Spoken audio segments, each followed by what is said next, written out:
नमस्कार, स्वागत है आप सबका हमारे खास कार्यक्रम देश देशांतर में। मैं हूं कवीन सचान और आज इस खास कार्यक्रम में बात करेंगे प्रधानमंत्री नरेंद्र मोदी के नेपाल दौरे की, दोनों देशों के रिश्तों की और आर्थिक तौर पर होने वाले समझौतों की, और साथ ही साथ बात होगी 1950 की उस संधि को जिसको लेकर कई सवाल खड़े होते रहे हैं। इस चर्चा में शामिल हो रहे हैं कई खास मेहमान जिनका मैं परिचय करा दूं।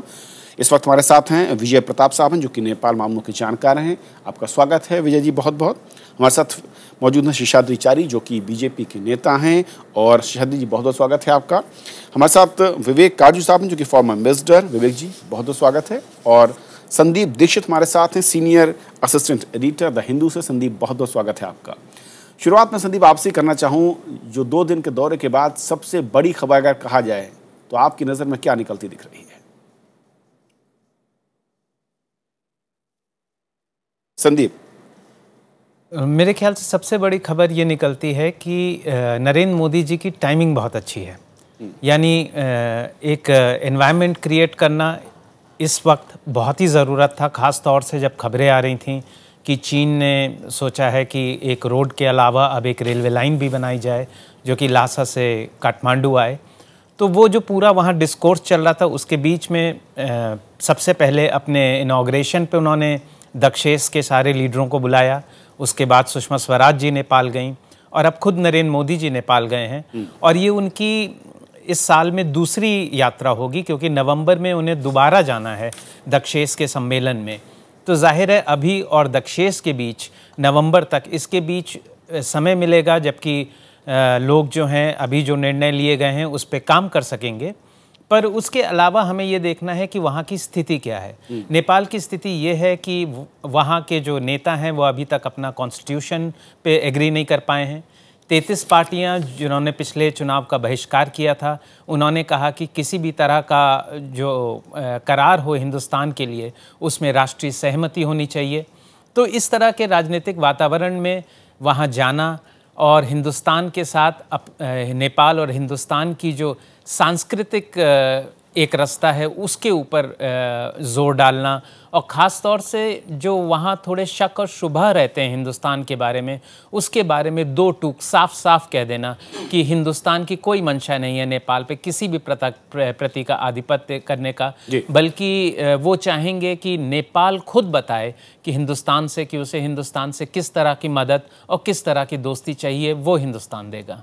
विवेक जी, जो संदीप कह रहे हैं बहुत अहम है कि जिस तरह की टाइमिंग है वो भी एक बड़ा अहम पहलू कहा जा रहा है। और दूसरा ये है कि शुरुआत से ही मोदी साहब जो इस पूरे रीजन की बात कर रहे हैं, जिस तरीके से साथ लेकर या फिर एक प्रेफरेंस देने की कोशिश, 17 साल के बाद कोई प्रधानमंत्री नेपाल की यात्रा कर रहा है, आपके नज़रिए से किस तरह ये लाभकारी है भारत नेपाल न सिर्फ रिश्तों को लेकर बल्कि इस पूरे महाद्वीप के लिहाज से? देखिए, मोदी साहब ने जब से शपथ ग्रहण करी है, और मैं तो समझता हूँ उसके पहले ही से, अब राजनय के क्षेत्र में एक बहुत ही, जिसे अंग्रेजी में कहते हैं, श्योर टच दिखाया है।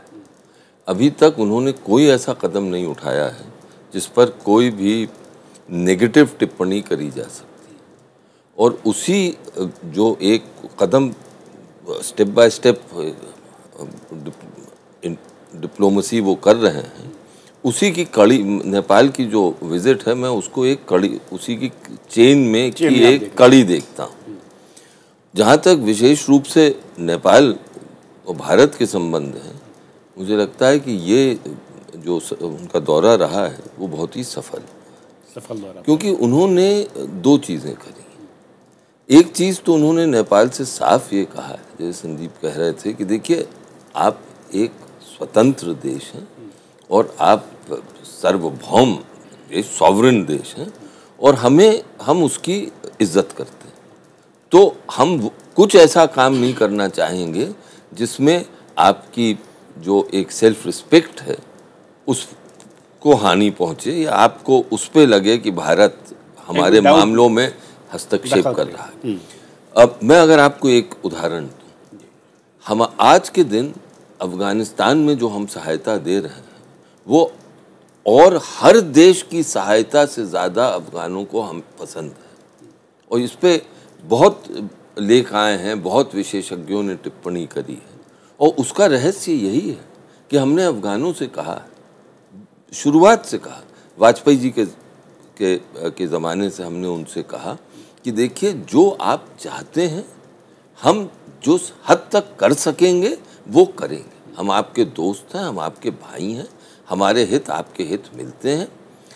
इसी तरह का अप्रोच मुझे लगता है एक तरह से मोदी जी ने दिखाया है। हाँ, उन्होंने सुझाव दिए हैं, उन्होंने कहा है कि सामरिक दृष्टि से भारत और नेपाल के हित मिलते हैं, आर्थिक दृष्टि से अगर भारत को लाभ होगा तो उससे नेपाल को भी लाभ होगा ऊर्जा के क्षेत्र में। बिल्कुल।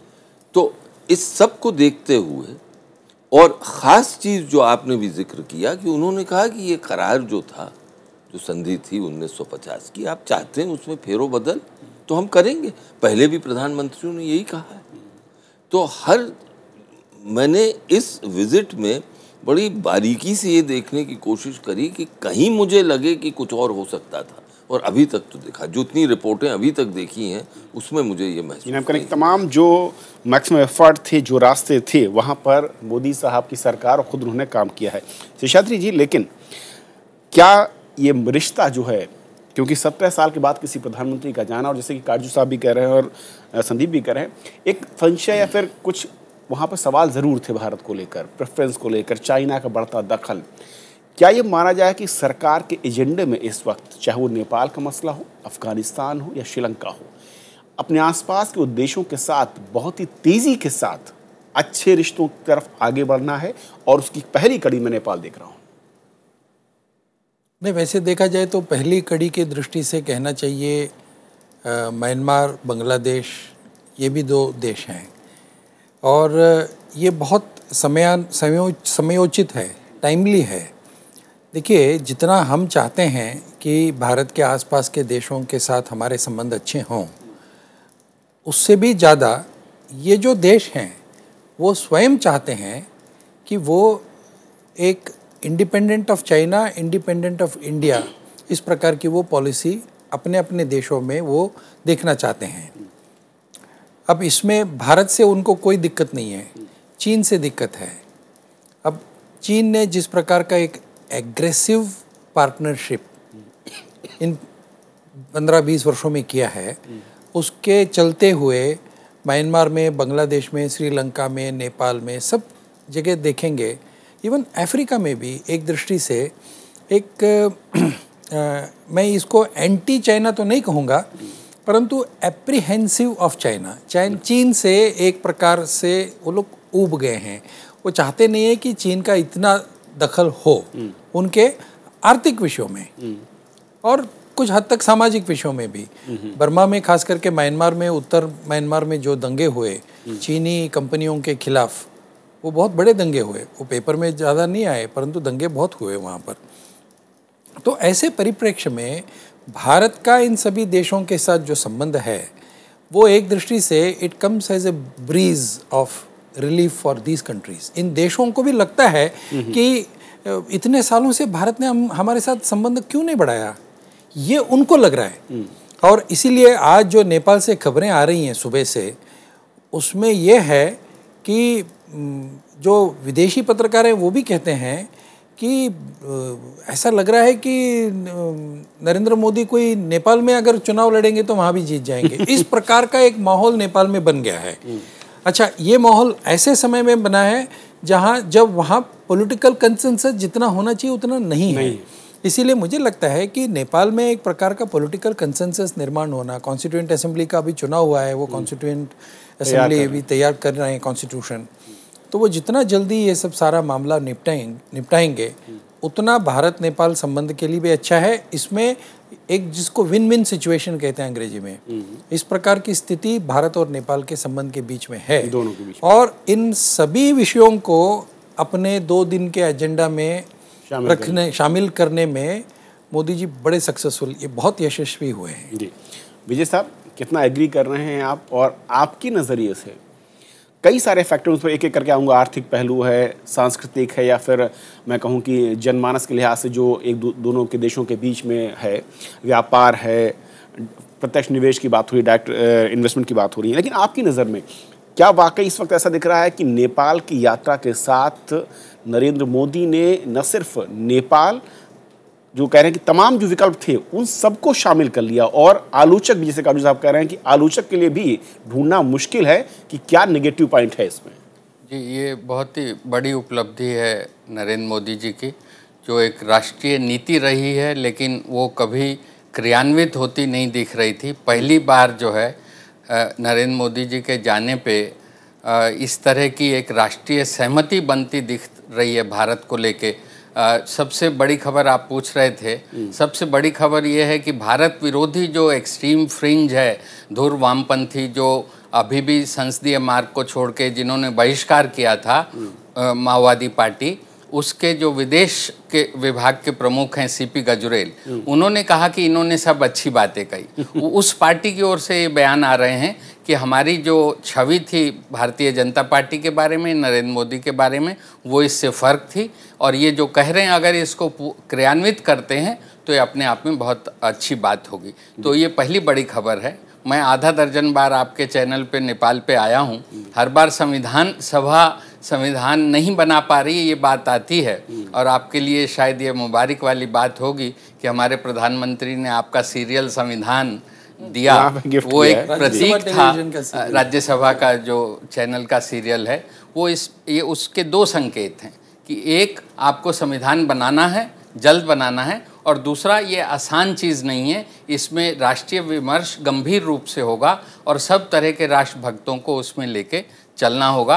प्रधानमंत्री ने कहा भी कि ऋषि मन से बनाइए, 100 साल के बाद की सोचिए, आज की तात्कालिकता से प्रभावित मत होइए। तो ये जो दो बड़ी बातें हैं, ये अपने आप में बड़ी खबर है। तीसरी बड़ी खबर मेरे हिसाब से ये है कि भारत, देखिए, बहुत पुरानी बात नहीं है जब तिब्बत नेपाल को चौथ देता था, तिब्बत को चीन ने अपने साथ लिया, उसके बारे में वहाँ चर्चा नहीं होती। वहाँ के राजा ने भारत विरोधी माहौल बनाने के लिए बहुत व्यवस्थित ढंग से काम किया। यहाँ से जो प्रवासी मजदूर जाते थे, जो मजदूरों को लेके तमाम भेदभाव हमारा मध्यम वर्ग और अभिजन करता है, वो नेपालियों के साथ भी होता है, आज भी होता है। ये हमारे लिए अपने आप में शर्म की बात है, लेकिन वो नेपाली हैं इस कारण नहीं होता है। लेकिन वहाँ एक रेडियो प्रोग्राम चला करता था जिसमें कैसे नेपाली प्रताड़ित किए जाते हैं इसको दिखाया जाता था, तो उसका असर वहाँ पे बहुत था। अभी जिस दिन सुषमा जी गई 24 तारीख को, वहाँ की बुद्धिजीवी डिस्कस कर रहे थे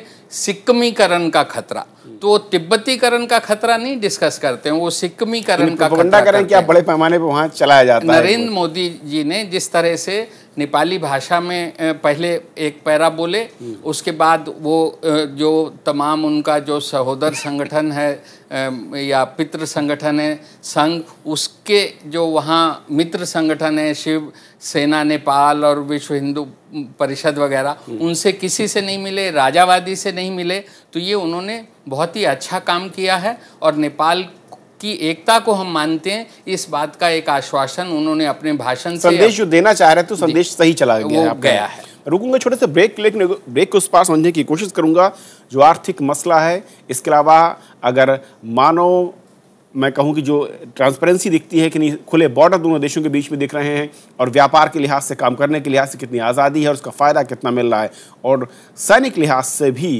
क्या कोई बड़ी चीज़ इस दौरे के बाद दिखेगी। ब्रेक उस पार।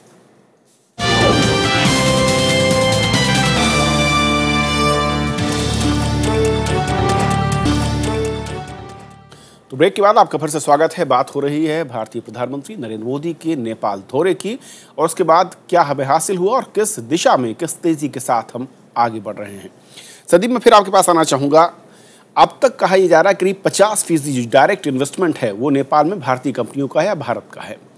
क्या ये माना जाए कि इसमें और तेज़ी आएगी? और दूसरा, जो सैन्य या फिर मैं कहूँ कि रक्षा के लिहाज से एक जो बॉर्डर है, वहाँ पर जिस तरीके की खबरें आती रही हैं, उस दिशा में भी इसके बाद संबंध जब मजबूत होंगे, मधुर होंगे, तो कुछ और उपलब्धि दिखेगी। पहली बात, अगर हम सुरक्षा पे करें तो इसके दो पहलू हैं।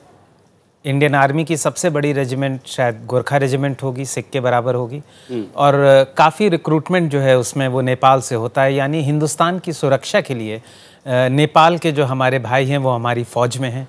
तो पहला ये है, पर दूसरा ये भी एस्पेक्ट है, करीब सन 2000 के आसपास एक स्टडी हुई थी, उसमें पाया गया कि एक कुख्यात पाकिस्तानी मदरसे में सबसे ज़्यादा नेपाली स्टूडेंट जा रहे हैं, और उस वक्त आपको याद होगा हिंदुस्तान और नेपाल में इन विषयों पे काफ़ी तल्खी हुई थी। पर खुशी की बात यह है कि वहाँ सारी पार्टियाँ, चाहे वो जब माओवादी हों सत्ता में प्रचंड थे, और उसके बाद भी उन्होंने भारत की ये सुरक्षा के जो प्रश्न थे उन पे चिंता जाहिर की और उस पे कदम भी लिए। यहाँ तक कि नकली नोटों का जो व्यापार काफ़ी फल फूल रहा था, उस पे कई कारगर कदम लिए गए नेपाल की सरकार ने। तो चाहे वो किसी भी रंग की सरकार हो, तो एक तरह का हिंदुस्तान और नेपाल में बहुत ही करीबी रिश्ता है, जो कि आप बता रहे थे ओपन बॉर्डर की वजह से भी है, और जिसकी वजह से 20% जो नेपाल की वर्कफोर्स है वो हिंदुस्तान में काम करती है। तो बॉर्डर के ओपन रहने से सुरक्षा की जो चिंताएं थीं वो वार्तालाप से कम हुई, और दूसरी तरफ जो मित्रता चली आ रही थी, जो सांस्कृतिक करीबता है जो हिंदुस्तान और नेपाल की, उसको भी बरकरार रखा। क्योंकि अगर हम पिछले इतिहास में जाएं तो हम पाएं कि हिंदुस्तान के जो फ्रीडम फाइटर थे उनके साथ कंधे से कंधा मिलाया नेपाली फ्रीडम फाइटरों ने, और वहाँ के जो राजा भी थे उनका और आम नेपाली जो मानस है उसका भी हिंदुस्तान के तीर्थ स्थानों के साथ काफ़ी करीबी लगाव है, ख़ासतौर से बनारस के साथ, जो कि श्री नरेंद्र मोदी का अब लोकसभा क्षेत्र भी है। काजू जी, सैन्य लिहाज से ओपन बॉर्डर के अपने फ़ायदे भी हैं, लेकिन कई बार उसकी चिंता भी रही, और जैसा कि संदीप कह रहे हैं कि बातचीत के ज़रिए हमेशा नेपाल ने भारत की चिंताओं को दूर करने का प्रयास किया है। लेकिन जब रिश्ते इस तरह के हों कि नेपाल में जो कह रहे हैं कि अब प्रधानमंत्री नरेंद्र मोदी अगर चाहें चुनाव लड़ना तो बहुत एक अच्छा उनका फैन फॉलोइंग तैयार हो चुका है, ऐसे में आपको लगता है कि आउट ऑफ वे जाकर अब वो उस तरह का संतोष शायद नहीं दिखेगा अगर भारत के पक्ष में कोई फैसला वहाँ की सरकारें करती हैं? तो देखिए, अब 2-3 चीज़ें। पहली चीज़ तो ये, हमें अब नेपाल ही नहीं, अपने जितने भी पड़ोसी देश हैं उनसे ये उम्मीद करनी कि आज की दुनिया में, ग्लोबलाइज दुनिया में, वो और देशों से रिश्ते नहीं रखेंगे, अच्छे रिश्ते नहीं रखेंगे, कोशिश नहीं करेंगे अच्छे रिश्ते रखने की, वो उम्मीद मुझे लगता है कुछ बेमानी है। चीन एक वास्तविकता है और चीन का बल सब जानते हैं। अब ये हमारे लिए डिप्लोमेटिक चुनौती है हर देश में। शेषाद्री जी ने जो कहा बिल्कुल सही कहा, चारी जी ने, कि अब चीन की कई गतिविधियां से लोग और देश परेशान रहते हैं, लेकिन इसका माने ये नहीं कि हमें उसका ऑटोमेटिक लाभ हो जाता है, वहाँ एफर्ट करना पड़ेगा, पहली चीज़। दूसरी चीज़, अभी तक अब लोग भारत के विकास की तरफ, जो पड़ोसी हैं, वो इतना नहीं देखते थे, लेकिन अब मुझे लगता है कि हमारी आर्थिक स्थिति ऐसी हो गई है कि सब पड़ोसी जानते हैं कि, और नेपाल तो ख़ास तौर से, क्योंकि चीन जितना भी करे, जो भौगोलिक वास्तविकता है वो ये है कि नेपाल के रिश्ते भारत से होने ही होने। अब आर्थिक दृष्टि से तिब्बत के थ्रू अगर चीन पोजीशन जो है वो उतनी एडवांटेज उसको नहीं हो सकती जितनी कि हमें है। हाँ, अब हमें ये देखना है कि हम उन सब देशों से, नेपाल से ख़ास तौर से, कहें कि आप भारत की इकोनॉमी का फ़ायदा उठाएं, हमारे सफलता में आपकी सफलता है, लेकिन एक शर्त वो ये है कि हमारे जो सामरिक हित हैं उन पर आप ध्यान दें। कुछ हद तक ये बात हो गई, लेकिन मुझे अभी तक लगता है कि कुछ गुट हैं नेपाल में जो सोचते हैं कि उनके लिए सफलता यही होगी कि अगर थोड़ा दांव पेच हो, बना रहे चीन इधर, भारत इधर। उसको मुझे लगता है कि मोदी जी के दौरे से उन गुटों को झटका लगेगा, क्योंकि आम जनता में अब ये होगा कि देखिए, पहली चीज़ कि भारत कोई बिग ब्रदर नहीं बनना चाह रहा, भारत यही कह रहा है कि हम मदद करने को तैयार हैं, आप बताइए कहाँ करनी है। दूसरी चीज़ कि भारत अगर ये कह रहा है कि देखिए, हमारे सामरिक हित और आपके हित कोइंसाइड करते हैं, अगर हमें धक्का लगेगा, हमारी आर्थिक स्थिति बिगड़ेगी, तो उससे आपको भी नुकसान होगा, वो भी सही है। हाँ, तीसरी जो चुनौती है सबसे बड़ी, वो ये है कि किस तरह ऊर्जा के क्षेत्र में नेपाल के शासक वर्ग और नेपाल की जनता को ये संतोष दिलाया जाए कि अगर इसमें आगे बढ़ेंगे दोनों देश तो जो पोटेंशियल है वो ये है कि नेपाल दक्षिण एशिया का सबसे समृद्ध देश बन सकता है और इससे नेपाल को नुकसान नहीं होगा, नेपाल की सॉवरेनिटी को नुकसान नहीं होगा। यानी प्रबल भारत की प्रबलता से, भारत की आर्थिक समृद्धि से कि नेपाल पर प्रेशर ज़्यादा भारत की तरफ से पड़ेगा, ये गलत है। और यहीं पर मुझे लगता है कि अब मोदी जी का दौरा हो गया, अब अधिकारियों को, हमारे उद्योगपतियों को अब आगे उन्होंने तो दरवाज़ा खोला है, अब तो हम इन वर्ग पर है कि उस दरवाजे के अंदर जाएं और काम करें। शेषाद्री जी, वाकई ये अहम है कि दरवाज़ा खुल चुका है, जैसे कि कहा भी जल विद्युत परियोजनाओं को लेकर बहुत बड़ा स्कोप देखता है। और क्या ये माना जाए, जिस तरीके की मदद की बात भी की गई है, बाढ़ को रोकने को लेकर संधियों की बात हो रही है, और जो आशंकाएं थी 1950 की संधि को लेकर, उसको लेकर भी बहुत ही क्लियरफाई तरीके से, बहुत ही साफ सुथरे तरीके से कहा गया है। अब कहीं कोई संशय की गुंजाइश शायद बचनी नहीं चाहिए। नहीं, देखिए, ये पहली बार नहीं है, इसके पहले भी बहुत से बार भारत ने नेपाल को ये कहा है कि जहाँ तक 1950 का संधि का मामला है, यदि आपको लगता है कि उसमें कुछ त्रुटियां हैं और आपको किसी चीज़ों से परहेज है, तो आप उन सभी चीज़ों पर, हम खुले दिल से उन सभी चीज़ों को मान्य करते हैं और उसमें दुरुस्ती ही नहीं परंतु एक नई संधि, इसको आप बाजू में रख दीजिए, इसको निरस्त कर दीजिए और एक नई संधि अगर हमको निर्माण करनी हो उसके लिए भी हम तैयार हैं।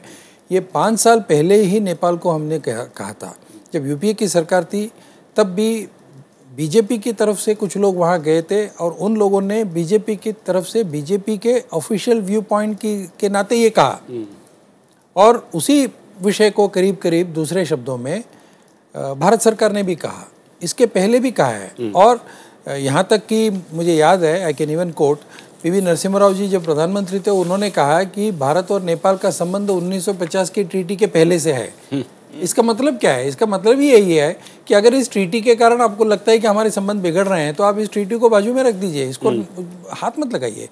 देखिए, जैसे भारत और पाकिस्तान का संबंध जो है वो पाकिस्तान में अनेक प्रकार की सरकारें आई, मिलिट्री सरकार से लेकर डिक्टेटरशिप से, मार्शल लॉ से लेकर पॉलिटिकल सरकार तक, सभी सरकारों से हम डील कर चुके हैं। वैसे ही नेपाल में भी हम राजा के साथ डील कर चुके हैं, पॉलिटिकल पार्टीज के साथ डील कर चुके हैं। ये जो माओवादियों की सरकार अभी आई वो पहली बार नहीं है, इसके पहले एमाले के प्रधानमंत्री थे वहाँ पर मनमोहन अधिकारी जी, कम्युनिस्ट पार्टी के थे और उस समय राजा का शासन था और राजा के व्यवस्था के अंतर्गत कम्युनिस्ट पार्टी के प्रधानमंत्री थे। मैं कई मीडिया उसमें देख रहा था कि जो वहाँ पर वो बिल्कुल उसी प्रकार के अदब के साथ झुककर राजा के सामने उन्होंने अपना क्रेडेंशियल्स प्रेजेंट किया था एज प्रधानमंत्री, क्योंकि उन्होंने कहा ये हमारी पद्धति है।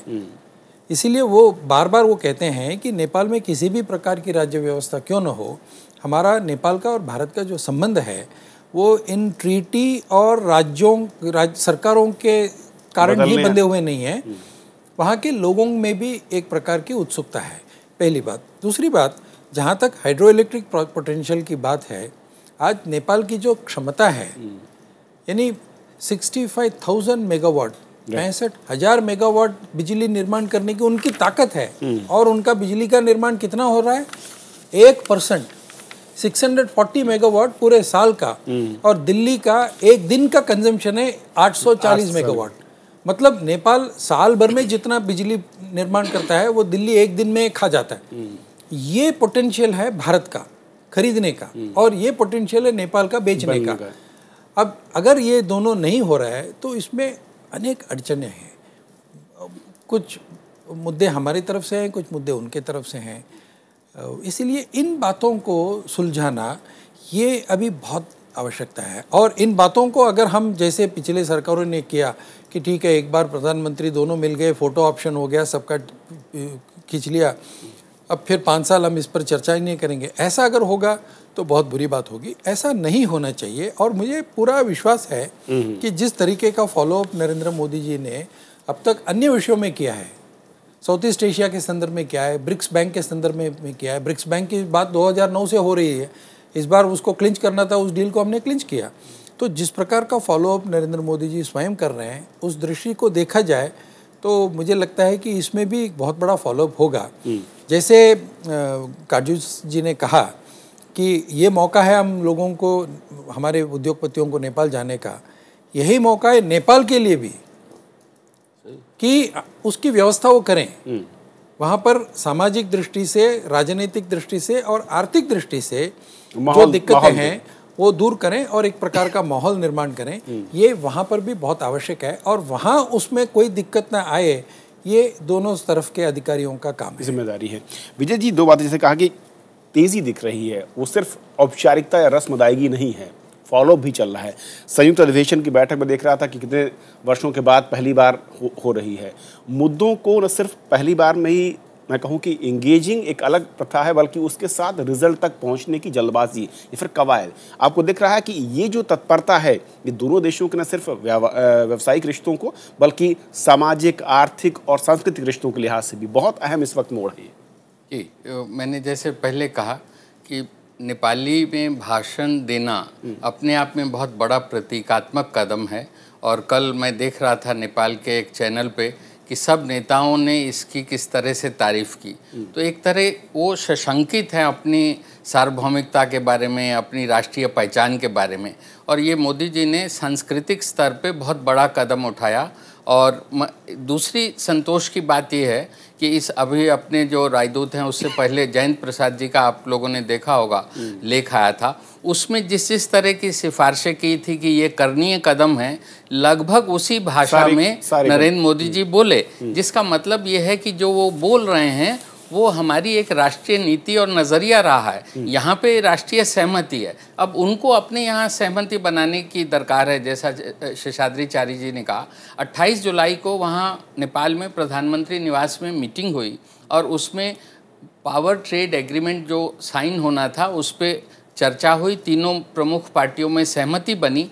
लेकिन कुछ विशेषज्ञ उसी दिमाग के, जिसका मैं जिक्र कर रहा था, राजावादी लोगों का जो दिमाग है, वैसे विशेषज्ञों ने आरोप कई तरह के लगा दिए।